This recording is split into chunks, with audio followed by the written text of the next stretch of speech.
At my own birthday dinner, my son raised a glass and announced he was cutting me out of the family business. Laughed as if I were already gone. His wife smirked, wearing diamonds bought with stolen charity funds. I didn't argue. I didn't cry. I just smiled. Weeks later, the FBI escorted them out in handcuffs. I'm glad you're here. Follow my story until the end and comment the city you're watching from so I can see how far my story has reached. The glow of my phone screen illuminated the dim corners of my Upper East Side apartment. At precisely 9:47 a.m. on a Tuesday morning, the message arrived in the Carter family group chat. Neat little words strung together like a guillotine blade. Mom, we've decided it's time to cut ties. Don't plan on coming to family dinners anymore. This is what's best for everyone. 30 years of tradition erased with a few thumb taps. My son Daniel had sent the message, and within seconds, the double check marks appeared. One by one, every relative read it, every pair of eyes silently witnessing my exile.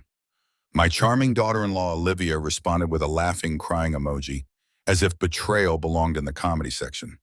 My brother Thomas left it unread, but I knew the silence meant consent.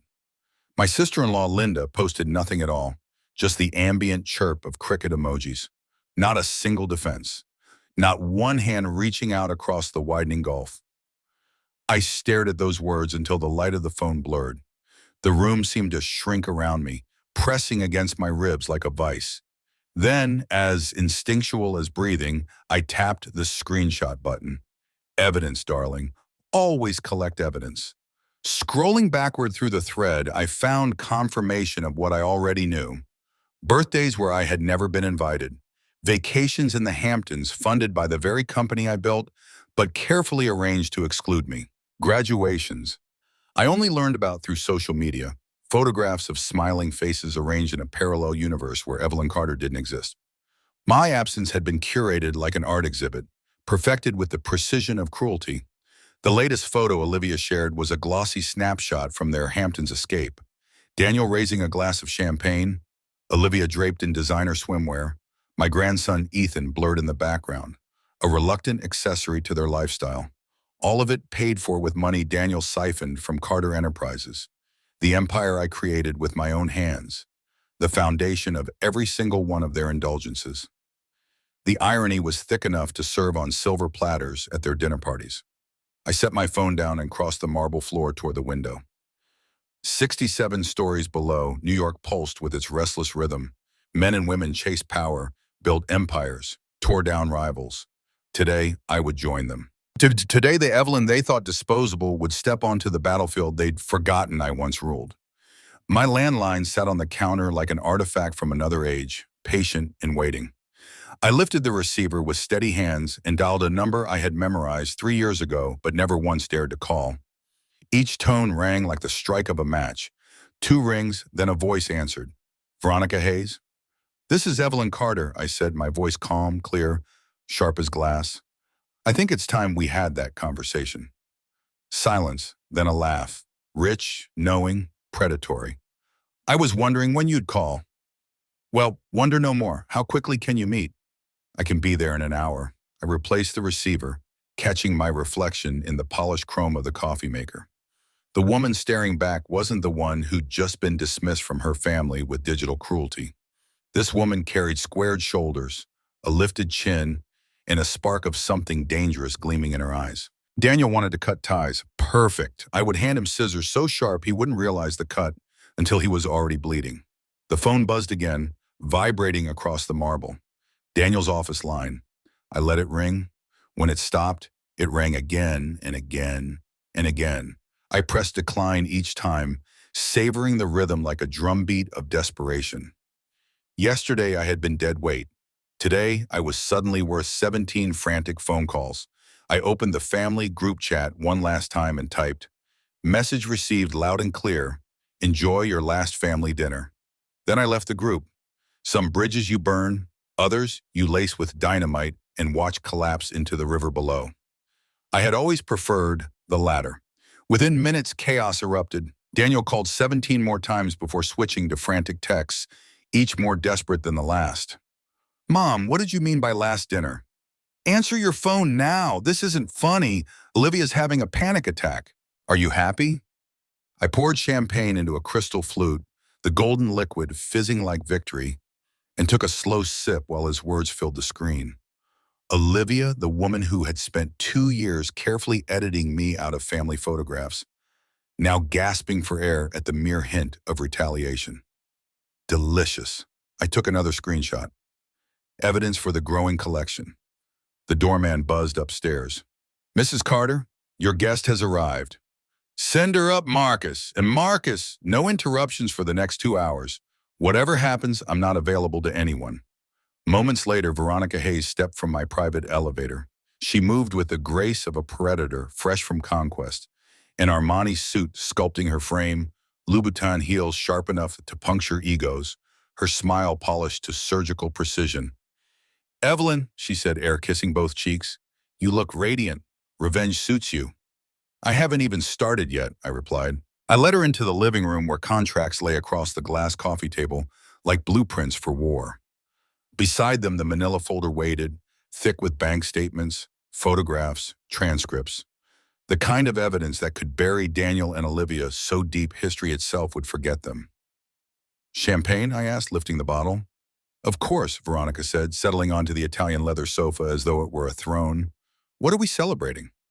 Daniel's education, I said smoothly, filling her glass. He's about to learn what happens when you dismiss the woman who built your empire. Veronica raised her glass, eyes gleaming. Then let's begin. The clink of crystal glasses echoed through the apartment like a private oath. Veronica Hayes leaned back against my Italian leather sofa, her legs crossed with the kind of confidence only women who had won empires before breakfast possessed. She studied me the way a surgeon studies a patient before making the first incision. Calm, precise, already certain of the outcome. The contracts spread across my coffee table gleamed under the afternoon light, legal language sharp as daggers. Veronica's fingers traced a clause here, a signature line there, her crimson nails leaving invisible marks like blood on snow. These are your shares, she murmured, lifting one document, her eyes narrowing as she absorbed every word. 49.8% of Carter Enterprises, nearly half the kingdom, sitting quietly in your lap all these years. I allowed myself a small smile, savoring the irony. I never liked being controlling, though I suspect that's about to change. Her laugh was low, a predator's purr. Evelyn, you've been underestimated for far too long. It's time your son learns that bloodlines don't make you invincible. I poured more champagne, the golden liquid bubbling like anticipation. Daniel believes I'm irrelevant, a relic he can cast aside. What he doesn't understand is that irrelevance can be a weapon. When they think you're nothing, you can watch everything. I slid the manila folder toward her. It landed with a satisfying thud, fat with evidence, bank statements detailing transfers to offshore accounts, email printouts dripping with arrogance, receipts for indulgences disguised as expenses. Photographs showed Olivia parading through boutiques with charitable foundation credit cards, as if luxury handbags could cure children's cancer. Veronica flipped through the files, whistling softly. Fraud, embezzlement, tax evasion, breach of fiduciary duty. Your son and his wife have been working through the entire criminal checklist. She lifted one photograph, Olivia lounging in Santorini with champagne, the geotag glowing on the screen. This, Veronica said, her voice like steel dipped in honey, is enough to make federal prosecutors sing arias. When I felt the tension in my chest unravel, replaced by the sweet clarity of purpose. For years, I had held this evidence like a blade hidden beneath silk, waiting for the right moment. That moment had arrived. What's your endgame? Veronica asked, leaning forward, her predatory eyes gleaming. Simple, I replied, steady as stone. You buy my shares, but with conditions, performance clauses that grant you authority to audit every department, restructure management, and remove anyone guilty of financial misconduct. And you will find plenty. My son's kingdom will collapse under its own corruption, and no one will be able to claim I acted out of spite. The law itself will make the judgment. Veronica's smile widened, a shark tasting blood. She pulled a gold pen from her bag, heavy and elegant, the kind of pen that had signed away dynasties. Let's make it official. As she signed, I studied her. Veronica Hayes was the kind of ally every strategist dreams of. Relentless, unsentimental, loyal only to results. She had dismantled men twice Daniel's size, destroyed families who mistook greed for a strategy. Now she was mine, and together we would carve Daniel's downfall into corporate history. This, Veronica said, handing me the final signed page, is going to be spectacular. Spectacular, I agreed, raising my glass to hers, but not nearly enough. It will be unforgettable. Outside, the city roared its approval. Taxi horns blared, construction crews hammered steel into the skyline, and somewhere far below, a man shouted about stocks into a phone. New York thrived on battles, and today I had declared one of my own. My phone buzzed again, Daniel's name flashing across the screen. I declined it, the same delicious ritual as before. The sound of his desperation had become music, every unanswered call proof that power was shifting. Yesterday I was discarded. Today I was the storm he couldn't silence. Olivia's panic continued to ripple through the group chat, messages piling up with hysterical urgency. You're destroying everything. You're scaring Daniel. Answer us, Evelyn. This isn't you. Oh, but it was me. The me they had erased from family photographs. The me they had mocked, dismissed, diminished. The me who had finally sharpened her silence into a weapon. Veronica sipped her champagne, watching me with a grin. They'll beg. They'll threaten. They'll try to crawl back into your good graces. And I'll let them choke on the dust of their own collapse, I answered, my voice cold and certain. The weight of the signed contracts between us was heavier than gold. My shares, my evidence, my rage, transformed into something lethal. Daniel thought he had cut ties. What he didn't know was that I had turned those severed ties into a noose, and soon he would feel it tighten. Veronica leaned back, utterly satisfied. Darling, I have to say it. Revenge suits you. I lifted my glass once more, the pearls at my neck catching the light like tiny suns. Revenge isn't the goal, Veronica. Justice is. Revenge is just the perfume I wear while serving it. The city lights flickered on, glowing against the descending twilight. In that moment, as contracts dried and evidence loomed, I understood that the woman Daniel had tried to erase no longer existed. Evelyn Carter had been reborn in fire and steel, and nothing, not blood, not fear, not even love, would stand in my way. Sometimes betrayal doesn't crush you. It forges you into steel. That morning I could feel the fire hardening inside me, shaping me into something sharper than Daniel had ever imagined. He thought he had cut me out of the family, but in truth he had only set me free to become the kind of woman who doesn't forgive and doesn't forget. The silence in my apartment was broken only by the vibration of my phone. Again and again, Daniel's name flashed across the screen. Office line, personal line, even the number of his secretary. 17 missed calls in less than an hour. Yesterday, I had been an inconvenience to be discarded. Today, I was the key to his survival, and he knew it. The irony tasted sweet as champagne. Olivia's panic spilled through the group chat like cheap perfume. Overpowering, desperate, cloying. You're scaring Daniel. This isn't like you. Please answer us. Stop playing games. Think about Ethan. Each message revealed more fear, more cracks in the fabric of the life they had built on my money and my silence. I ignored them all. I had spent too many years being silent. Silence was their comfort, not mine anymore. It was close to midnight when my phone finally rang with a name that didn't make my stomach tighten in contempt. Ethan, my grandson, the only member of the family with both a moral compass and a spine. His voice trembled when I answered. Grandma, are you okay? I smiled despite the storm raging around me. Of course, sweetheart. Why wouldn't I be? They're saying you've lost your mind, he whispered, as though speaking too loudly would make it true.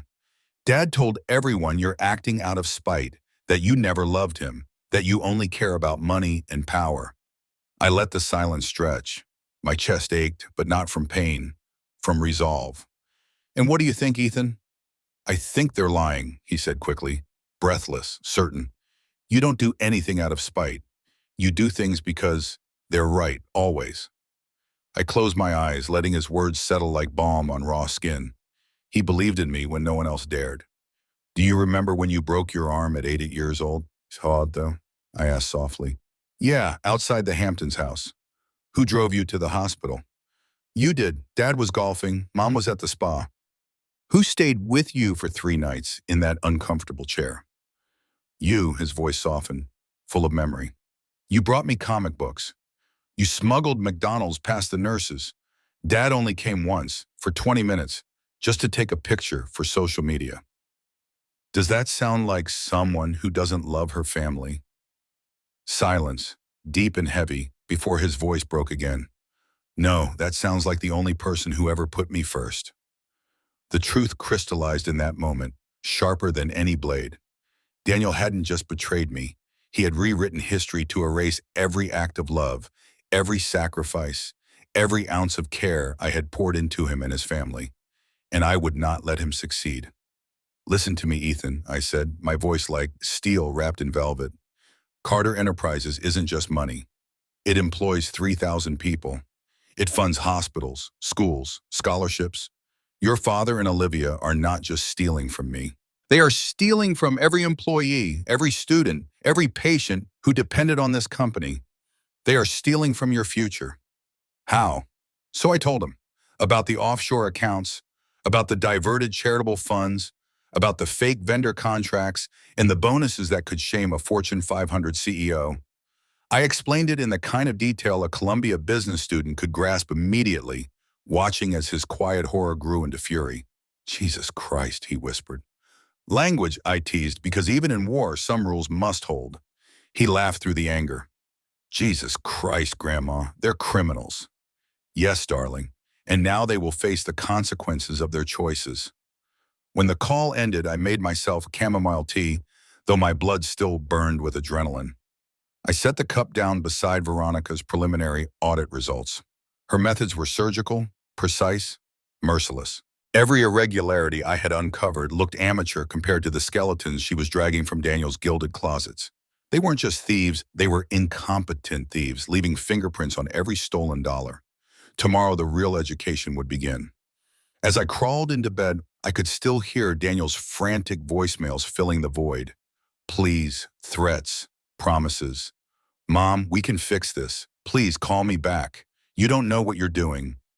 Oh, but I did. For the first time in years, I knew exactly what I was doing. And if you're listening to this story right now, if you feel the pulse of justice quicken in your chest the way it does in mine, don't go anywhere. The storm has only just begun. Like this, share it, subscribe, because the next chapter will show you exactly what happens when the betrayed stop weeping and start fighting back. The next morning broke with a clarity that felt almost cruel. The skyline outside my window shimmered like sharpened glass, each tower gleaming in the sunlight as though the city itself knew something was about to be dismantled. By the time I finished my green juice, Veronica had already fired the first shot. Her audit team descended on Carter Enterprises with precision that left no room for escape. They demanded 5 years of financial records, complete access to offshore accounts, and explanations for every transaction over $50,000. Veronica herself strode into headquarters like a conqueror, her heels clicking against marble floors in a rhythm that sounded like a death march. From my apartment, I watched the panic unfold through a steady stream of messages and calls I refused to answer. Daniel's voice came through in increasingly frantic voicemails. Mom, what is she doing? This isn't necessary. Please call me back. We can sort this privately. Don't ruin everything. Every word was drenched in desperation. Every pause revealed the fear he was trying to mask. Meanwhile, Olivia was unraveling in real time. Her social media betrayed her as much as the bank records ever could. Photos from the previous night showed her at Le Bernardin, oysters and champagne spread across the table, captioned with some self-pitying nonsense about family emergencies. The woman couldn't spell survival if her life depended on it. By noon, Veronica sent me her first update. Her message was short, precise, merciless. They're drowning, offshore accounts frozen, explanations weak, evidence solid. Keep ignoring Daniel, it makes him bleed faster. I laughed out loud, startling Marcus the doorman when I went downstairs to collect a delivery. To him, I must have looked like any other well-dressed woman in her 60s, but inside I carried the weight of fire. Later, I sat at my dining table with the manicure appointment, letting a technician paint my nails crimson red while my phone vibrated across the surface. "Mrs. Carter," the girl asked shyly, "do you want to answer? It hasn't stopped ringing for the past hour." "Oh no, darling," I said, examining the deep, glossy finish on my fingertips. "Let it ring. It's like a very expensive vibrator. Eventually the battery dies." She giggled nervously while the calls kept coming. 17, 23, 30. I counted them the way generals count cannon fire, each one a sign of the enemy's crumbling defense. Ethan called during his lunch break from Columbia. His voice was breathless, caught between excitement and awe. "Grandma, campus is buzzing. Everyone's talking about Carter Enterprises being under investigation. Professor Martinez used it as a case study in hostile takeovers. And Dad," he paused as if savoring the moment, "Dad tried calling me this morning." I didn't answer. "Good boy," I said, warmth spreading through me like sunlight. "What would you have told him if you had?" "That you reap what you sow." His words nearly made me choke on my juice. My grandson, the one thing Daniel could never corrupt, had grown teeth. "I've raised you well," I told him. "Actually, Grandma," Ethan continued slyly, "I've been documenting their spending for months. For a class project on family business ethics. Want to see Dad's credit card statements?" My heart lifted in a way I hadn't felt in years. "Ethan Carter, you beautiful, devious child. Email them immediately."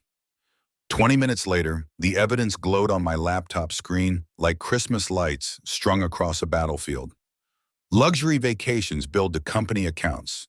Personal shopping sprees labeled as client entertainment. A $30,000 wine collection listed as office supplies. Each line was another nail in Daniel's coffin, each absurdity another weight dragging Olivia down with him. I forwarded everything to Veronica with the subject line, "Dessert menu." Her response was instant. "You've raised a delightfully ruthless grandson. I approve." At precisely 3 o'clock, my landline rang again. Daniel's voice came through raw, stripped of its practiced arrogance. "Mom, we need to talk." "Do we, sir?" I said evenly. "Because yesterday you were quite clear about cutting ties." That was different. I was angry. Olivia was upset about the foundation audit. Upset about being caught stealing. She wasn't stealing. Those purchases were legitimate business expenses.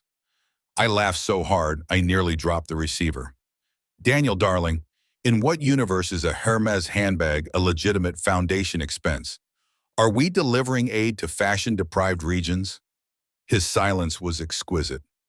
"Mom," he whispered finally, "Veronica's threatening to fire half the management team." How terrible. Perhaps they should have managed better. "She's demanding access to personal bank accounts." How invasive. Almost as if she suspects criminal activity. "This isn't a joke." "You're absolutely right," and I said, admiring my fresh manicure. "Embezzlement is very serious business. I hear orange jumpsuits are quite slimming, though." The sound he made was halfway between a sob and a growling. "Mom, please. We can fix this. We can pay it back, whatever you think we took." "How generous." I cut him off, the words dripping with irony. "But you're offering to pay me back with what? Your Cayman Islands account is already frozen." His breath hitched. "How do you know about—" "I know everything, Daniel," I said coldly. "I've known for 3 years. I was simply waiting for the right moment to use it." I hung up, my pulse steady, my heart stronger than it had been in decades. The audit had only just begun, but the war was already tilting in my favor. There are moments when justice doesn't whisper. It roars. The day I walked into Carter Enterprises for the first confrontation with my son, the air itself seemed to vibrate with that roar. I chose my navy Chanel suit, the one that made me look like I could buy and sell countries before lunch, and draped my grandmother's pearl necklace around my throat like a talisman. The elevator rose in silence, but in my chest thunder rolled. By the time the doors opened onto the executive floor, I was no longer Evelyn Carter, the mother they had dismissed. I was the storm they had summoned. Veronica Hayes stood at the head of the boardroom table, poised like a queen presiding over a battlefield. Beside her, contracts and audit reports lay in neat stacks, but their weight could have sunk ships. Around the polished mahogany table, the board members sat with coffee cups clutched in nervous hands, eyes flicking from paper to floor, anywhere but at my son. Daniel was already there, face pale, jaw tight, desperation pulling at the corners of his mouth. Olivia sat at his side, clutching a handbag like it could save her from drowning. She looked older than her 30-something years, fear aging her faster than luxury ever could. "This audit is harassment," Daniel began, his voice shaky but loud enough to mask his fear. "Veronica is overstepping her authority as a minority shareholder." "Majority shareholder," Veronica corrected smoothly. "As of last night, I own 51% of Carter Enterprises. Your Uncle Thomas and Aunt Linda sold me their shares after learning about the federal investigation." The room froze. Daniel's face drained of color, his lips parting in disbelief. "That's impossible. Mom only had 49.8%. "Yes," Veronica said with the precision of a scalpel, "and with your relatives' support, I have more than enough to act as I see fit." The silence was brutal. Board members shifted in their seats, suddenly aware they were not attending a meeting but witnessing an execution. Daniel tried again, his voice cracking. "Federal investigation?" "Oh yes," Veronica replied, sliding a thick folder across the table. "The FBI's Financial Crimes Unit finds embezzlement fascinating, especially when it involves charitable foundations." Receipts spilled across the table. Luxury watches, yachts, handbags, all purchased with funds intended for children's cancer research. The kind of evidence that doesn't just ruin reputations, it ends lives. "This is a misunderstanding." Daniel's voice pitched higher, panic leaking through. "Those were business expenses." One board member, Harrison, looked up from the stack, disgust curling his lip. "A $60,000 watch as a business expense?" Olivia flinched. "Client gifts require quality," she muttered weakly. "Charged to a charitable foundation account?" Veronica countered, her smile sharp as broken glass. The silence that followed was suffocating. Even the hum of the air conditioning seemed to vanish. Olivia's hand tightened around her handbag until her knuckles whitened. I rose from my seat, slowly letting the weight of my years and authority gather around me like armor. Every eye turned, every breath held. My heels struck the marble floor with the precision of a countdown. "Daniel," I said, my voice steady as steel, "do you remember what I taught you about consequences when you were 7? His face crumpled. "Mom, you stole cookies from Mrs. Henderson's kitchen and blamed the housekeeper. She lost her job because of your lie. Do you remember what I made you do?" He swallowed hard, his voice breaking. "Confess. Work to pay back her lost wages." "Exactly. Actions have consequences, always." The weight of my words pressed against the room until even the walls seemed to bow. Board members shifted, their silence now judgment. Daniel's arrogance collapsed under the truth of his own childhood lesson. Veronica consulted her notes with deliberate calm. "By vote of the majority shareholder, Daniel Carter, you are hereby terminated from all positions within Carter Enterprises. Effective immediately. Security will escort you from the building." Daniel's eyes widened in horror. "You can't do this." "Actually, I can," Veronica said coldly, "and I am." She turned her gaze to Olivia. "Olivia Carter, you are banned from all company properties pending criminal charges." Olivia finally found her voice, trembling and high-pitched. "Evelyn, you're destroying your own family." I looked at her, the woman who had erased me from photographs, spent charitable funds on couture, convinced my son I was disposable. The woman who now dared to call me family only because she needed salvation. "Darling," I said, adjusting my pearls, "I'm not destroying anything. I'm simply taking out the trash." Two security guards entered as if conjured by my words. Daniel and Olivia were ushered out, their protests muffled by the closing doors. For the first time in years, the boardroom air felt breathable.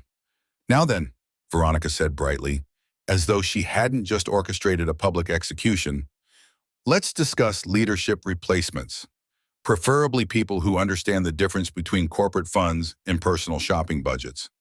Through the tall windows, I caught sight of Daniel and Olivia on the sidewalk below, small and lost against the rush of New York. Their downfall was complete, at least in this arena. Justice, I realized, wasn't just delicious, it was intoxicating. And if you've stayed with me through this moment, If you've felt that roar of justice echo inside you the way it does inside me, don't go anywhere. The war isn't over. Subscribe, share, follow, because what comes next will prove that some battles are worth every scar. The echoes of the boardroom confrontation lingered long after Daniel and Olivia had been escorted out like criminals.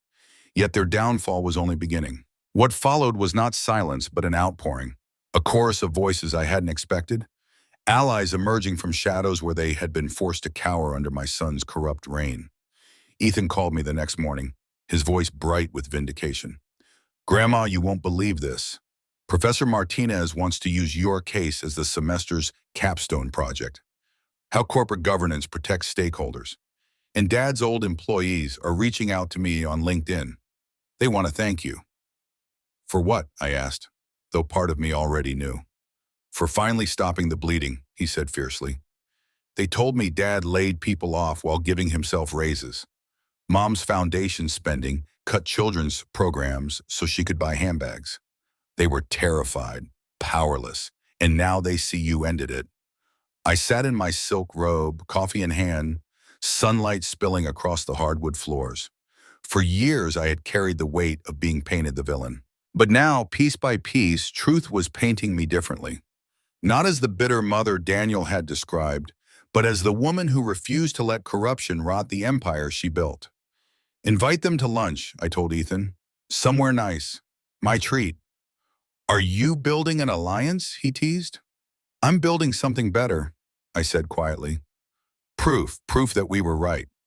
By the end of the week, my allies had multiplied. 3 of Daniel's former executives, women who had endured months of intimidation, sat across from me at Le Bernardin, the very restaurant where Olivia had once toasted my erasure. Their faces carried exhaustion, etched by betrayal, but also the flicker of hope returning. "Mrs. Carter," said Janet Morrison, once head of human resources, "we thought you knew about the layoffs, the pension fund transfers, the budget cuts while executive compensation ballooned." "I was deliberately kept uninformed," I said flatly. "My son made sure of that." Sandra Chen, former finance director, leaned forward, bitterness tight in her voice. "He told us you'd moved to assisted living, that you had dementia. That's why he needed full control." The cup trembled slightly in my hand. My own son had written me out of reality itself, fabricating cognitive decline to justify theft. To the world, I had not only been erased, but declared incapable of even existing with dignity. "Ladies," I said, setting the cup down with deliberate calm, "would you like to help me ensure justice is properly served?" Their nods were sharp, eager. They weren't just witnesses now, they were soldiers. That same afternoon, Veronica called, her voice brimming with satisfaction. "Evelyn, you'll want to hear this. Our audit uncovered transfers from employee pension funds, $2.7 million over 3 years, redirected to Daniel and Olivia's accounts. The renovations on their Hamptons house were literally paid for by retirement savings." Boy, rage burned through me so hot it felt cleansing. It had been one thing to steal from me. It was another to steal from the people who had built Carter Enterprises with their sweat, loyalty, and belief. "Every penny goes back," I said sharply. "I don't care what it costs. Those pensions are restored." "Already in motion," Veronica replied. "Also, the FBI wants to interview you tomorrow. They're calling your evidence a prosecutor's dream." I allowed myself a slow breath, the kind that steadies generals before battle. "Then let's give them the war they want." The interview took place in a conference room lined with glass, the Manhattan skyline blazing behind the federal agents as they opened their files. They were polite, professional, but their eyes betrayed awe at the depth of what I had compiled. Bank statements annotated in my handwriting, transcripts of calls, photographs with dates and locations, screenshots carefully preserved. "Mrs. Carter," one agent said, "this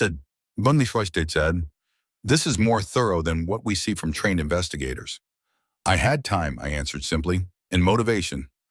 By the time the interview ended, the agents assured me that indictments were imminent. My son's crimes were no longer family secrets. They were federal cases, written in ink and bound for courtrooms. The press circled like hawks sensing blood. The Wall Street Journal requested an exclusive interview. Their draft headline, "Business Matriarch Dismantles Corrupt Dynasty." I considered the offer, balancing private satisfaction against public vindication. Perhaps it was time the world knew who I really was, not the dementia-ridden caricature Daniel had painted. That night, as the city glowed beneath my terrace, I poured myself a glass of wine and let the weight of it all wash over me. For decades, I had believed my greatest legacy would be the company itself, the buildings, the yishun, the foundation. But now I understood that the true legacy was something greater. It was resilience. It was the courage to confront betrayal, to dismantle corruption, to rebuild truth from the rubble of lies. I looked out at the restless city and realized Daniel had made one catastrophic mistake. In trying to erase me, he had forced me to become unforgettable. Revenge tastes sweetest when served in front of an audience. The day of the emergency shareholder meeting, I could already feel the electricity in the air, a storm gathering to strike. Every seat at the Pierce Conference Center was filled. Shareholders, board members, journalists, even federal agents standing at the back with their arms crossed. The hum of anticipation was louder than any orchestra. They weren't here for business. They were here for an execution. I took my place in the front row, my late mother's diamond earrings catching the light like sparks.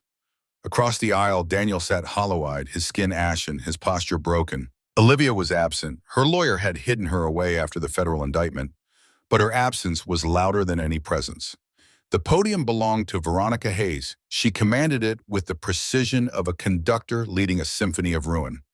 "Ladies and gentlemen," she began, her voice sharp enough to carve stone. "Today's presentation concerns the systematic embezzlement of Carter Enterprises funds by former CEO Daniel Carter and his wife, Olivia Carter." The wall-mounted screens came alive with evidence. Bank transfers glowing red, offshore accounts mapped like arteries of corruption, email chains littered with arrogant phrases about creative accounting. My 3 years of quiet, meticulous collection had been transformed into a visual requiem. Gasps rippled through the audience when the figures appeared. $8.3 million stolen over 4 years. From operating funds, from employee pensions, from charitable foundations. Money meant to heal, educate, and protect. Siphoned into Daniel and Olivia's gilded lifestyle.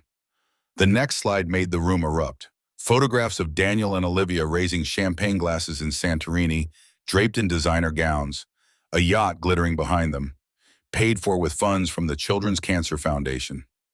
A journalist from the Wall Street Journal scribbled so furiously his pen tore the page. Board members shifted, shame burning their faces as if they had swallowed hot coals. Most damning of all, the layoffs. Dozens of employees dismissed under Daniel's leadership, their futures shattered, while he approved his own salary increase by 40%. The room exploded in shouts, fury ricocheting against marble walls. Daniel slumped in his chair, a deflated balloon, while the evidence scrolled mercilessly on. His hands trembled, his lips moved in silent denial, but there was no sound strong enough to drown out truth. I rose slowly, and the room hushed as though the air itself knew this was the moment. Every eye followed me to the microphone. "Daniel," I said, my voice carrying with the weight of 40 years of authority, "stand up." He obeyed shakily, his knees trembling, his eyes glassy with humiliation. "You told people I had dementia. You told them I was incompetent, irrelevant, a burden. You erased me from photographs, from history, from my own family story. And yet here we are. Today, the truth is undeniable." The silence was complete, thick enough to break hearts. "You forgot one lesson," I continued, "the lesson I taught you when you were a boy, that actions have consequences. Always." I turned to the audience. "This company will not fall because of greed. Every stolen dollar will be restored to its rightful purpose. Every employee wrongfully terminated will return with full benefits and back pay. Carter Enterprises will endure because corruption cannot destroy what was built with integrity." Applause erupted, wild, unrestrained, cathartic. Employees wept openly. Shareholders clapped until their hands shook. Journalists rose to capture the moment. As for Daniel, he wept too, but not from vindication, from exposure, from the unbearable weight of disgrace. Veronica returned to the podium, her voice cutting through the applause. Federal authorities will handle the criminal proceedings from here. Mr. Carter has surrendered his passport. His wife has already retained criminal defense counsel. Justice will be thorough. I sat again, lighter than I had felt in decades. Around me, the roar of approval swelled, the sound of an empire cleansed. Through the glass walls, I glimpsed news vans pulling up, their satellite dishes reaching skyward. By evening, the world would know. By week's end, it would be international. Daniel remained standing, swaying slightly, his face pale, his hands limp. He looked around at the people who once respected him and now saw only a thief. Justice, I thought, was not merely sweet. It was divine. And if you're hearing this story now, if you felt that spark ignite inside you, don't turn away. The reckoning isn't finished. Like this, share it, subscribe, because what comes next will show you not only how corruption is destroyed, but how power is reborn from the ashes. The morning after the shareholder meeting, my terrace filled with the scent of Earl Grey and autumn air. Central Park stretched below, golden leaves scattering like confetti across the paths. For the first time in years, I allowed myself the quiet luxury of peace. That calm lasted until my phone rang with Veronica's laughter. "Evelyn, you need to see this lawsuit," she said between gasps of amusement. "Olivia's family lawyer just filed a complaint. It's comedy dressed as litigation." "Oh, what are they claiming now?" "That you manipulated your own diminished mental state to trick their poor, innocent clients into signing illegal contracts." Her voice dripped with delight. "Apparently you were simultaneously too senile to make business decisions and too cunning to be held accountable for exposing their crimes." I nearly choked on my tea. "So I am both incompetent and dangerously manipulative? That's a fascinating combination." "They want the court to believe that being excluded from family dinner caused such psychological duress that you sold your shares under coercion." I set the teacup down and studied the skyline. Their desperation was pathetic, but it was also an opportunity. Schedule a press conference. If they want to call me frail and confused, I'll show the world exactly how frail I am.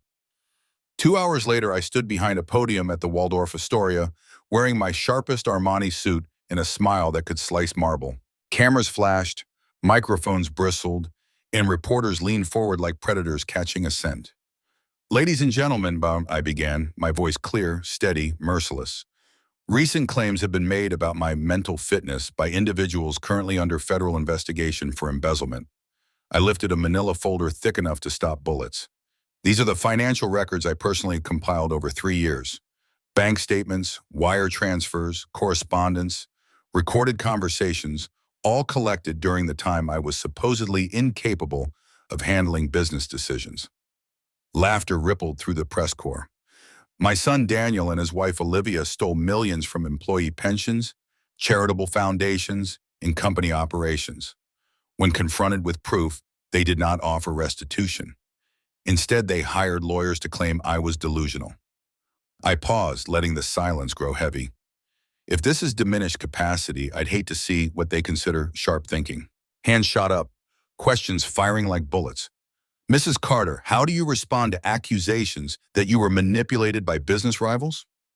"I respond," I said evenly, "by reminding you that I graduated summa cum laude from Wharton, built a $300 million company from a single fabric store, and provided the FBI with prosecution-ready evidence of financial crimes. If that's manipulation, then perhaps more women should be manipulated like me." More laughter, then thunderous applause. Another reporter shouted, "Were you under duress when you sold your shares?" "Yes," I said softly, my voice cutting sharper than any shout. "I was under the duress of learning my son told employees I had dementia to justify stealing their retirement. The duress of realizing charitable donations for cancer research were funding champagne in Santorini. The duress of discovering my own family considered me an obstacle to their criminal enterprise." The room fell silent, cameras clicked, even the air seemed to pause. "So yes, I was under stress, the stress of betrayal." I closed the folder with a decisive snap and stepped back from the podium. The applause was thunderous, rising to a standing ovation. In that moment, I knew the world had seen me as I truly was, not as Daniel's discarded mother, not as Olivia's victim, but as a woman who refused to be erased. Afterward, Veronica found me at the exit, her grin wide enough to rival the city lights.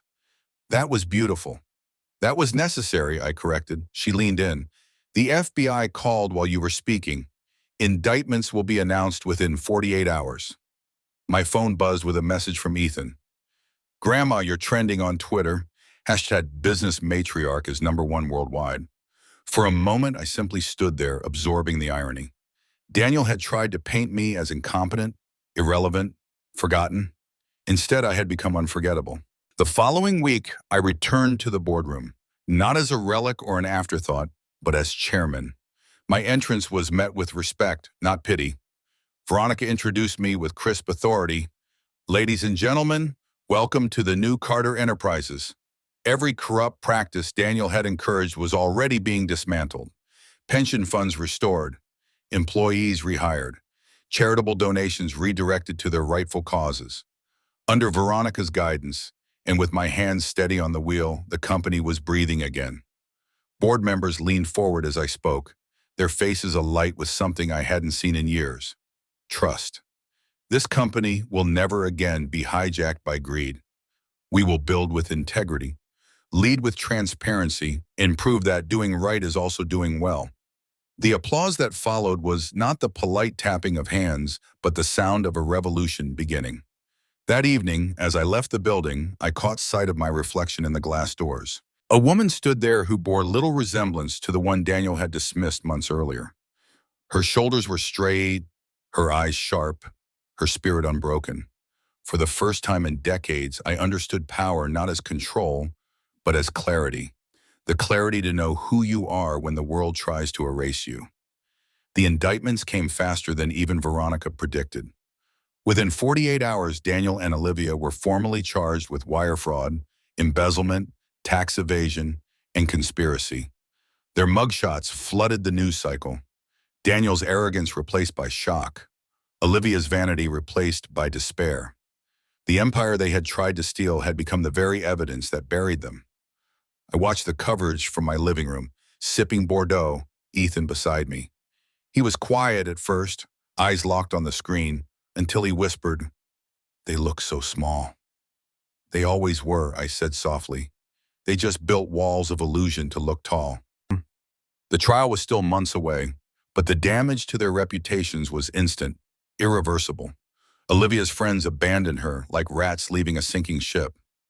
Daniel's so-called allies vanished into silence. Even his golf club revoked his membership. Power had always been their mask. Now that it was stripped away, they were nothing but fragile, ordinary thieves. Meanwhile, Carter Enterprises was reborn. Veronica's leadership was fierce yet measured, and with me as chairman, the company's direction shifted back to its roots. We reinstated charitable programs, expanded scholarship funds, and launched new initiatives that honored the values I had built the company upon decades earlier. Employees greeted me in the lobby with smiles, not pity, but pride. For the first time in years, walking through those doors felt like coming home. One afternoon, Ethan brought me a notebook filled with sketches and business plans. "Grandma, I want to create a subsidiary, tech-driven, sustainable, a model for the future. Something clean, something honest. Will you help me?" I looked at his eager face, at the fire in his eyes, and I knew my true legacy was already alive in him. "Of course," I said, pulling him into a hug. "It's your turn to build." Together we drafted strategies late into the night, our laughter echoing through my apartment like music. For decades, Daniel had tried to convince me I was irrelevant. Now here I was, shaping the future with my grandson, our vision sharper than ever. Weeks later, I returned to the Hamptons estate alone.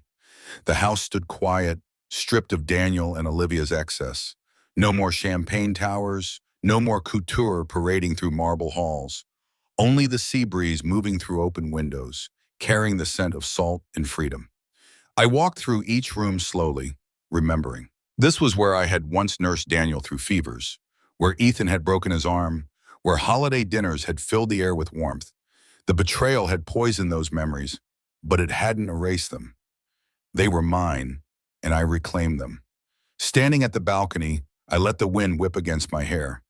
For so long, I had believed survival meant silence, but silence had only fueled corruption. By raising my voice, By refusing to be erased, I hadn't just survived. I had won. And as the waves crashed below, I realized something profound. I wasn't driven by revenge anymore.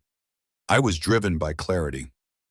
Daniel's downfall was not my victory, it was simply justice. My victory was standing here, unbroken, stronger than ever, ready to leave behind a legacy not of wealth, but of fire. I returned to the city, to the heartbeat of the company, to the life I had rebuilt with my own hands. Every meeting, every handshake, every smile from an employee reminded me of what had been saved. Not just Carter Enterprises, but truth itself. In the end, Daniel and Olivia's names became cautionary tales whispered in business schools and ethics courses. Mine became something else entirely. A reminder that no empire, no reputation, no illusion of power can outlast the resolve of one woman determined to speak the truth. So if you've walked with me through this storm, if you've felt the sting of betrayal and the fire of justice, let my story remind you. You are never too erased to return, never too diminished to rise, never too silenced to roar. Stay with me, share this story, let it burn brighter in the hearts of those who need it most. Because power is not control, it is clarity. And clarity once found can never be stolen. This journey has been more than survival, it has been resurrection. From betrayal to vindication, from silence to voice, I have learned that legacy is not built on wealth or titles, but on the courage to stand when everyone wants you forgotten. If you have ever been dismissed, erased, or underestimated, know this, your story is not over. Rise, reclaim your truth, and never allow anyone to write your ending for you. If this story moved you, share it, subscribe, and let others hear it. Because stories like these are not just told, they are lived.